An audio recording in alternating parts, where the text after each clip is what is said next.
कभी कोई चीज धमाका संतोष कुमार का ही रहेगा।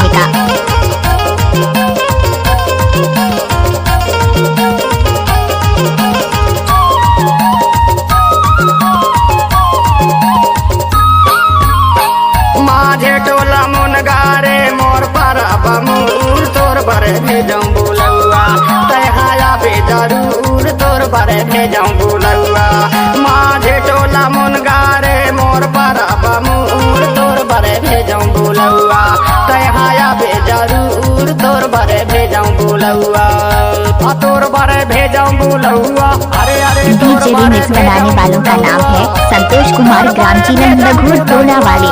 तहाया पे जरूर तोर बरे भेजऊं बुलौआ तहाया पे जरूर तोर बरे भेजऊं बुलौआ।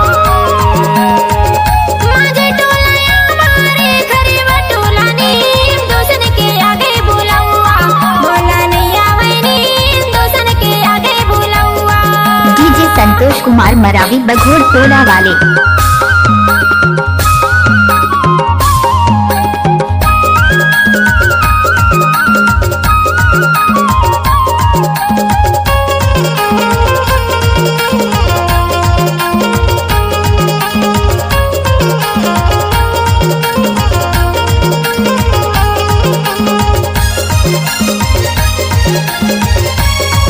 संतोष कुमार का क्या हुआ जवानी में झोपा लड़कैया में चीथा छता जवानी में झोपा बुढ़वा में सिर डोला अब कैसे होता गाया बे जरूर तोर बरे भेजऊं बुलौआ तहाया बे जरूर तोर बरे भेजऊं बुलौआ तहाया बे जरूर तोर बरे भेजऊं बुलौआ।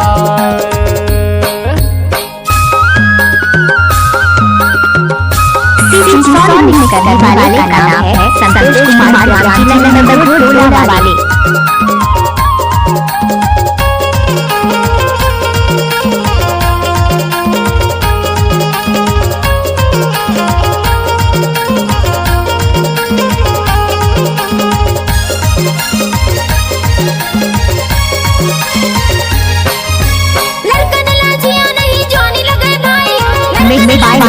संतोष कुमार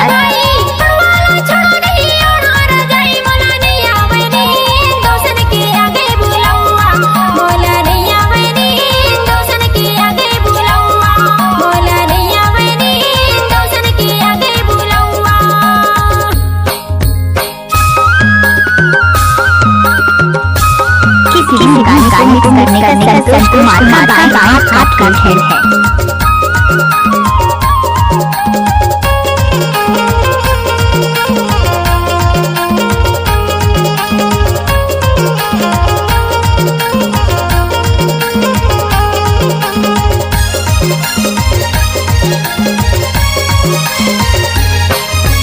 भैया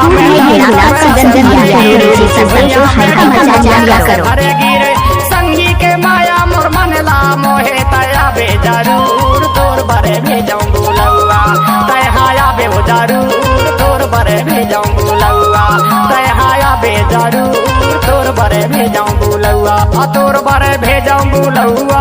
अरे अरे तोर बरे भेजऊं बुलौआ तोर बरे भेजऊं बुलौआ तहाया बे जरूर तोर बरे भेजऊं। जब संगम चाचा रहेगा तब डीजे संतोष रहेगा।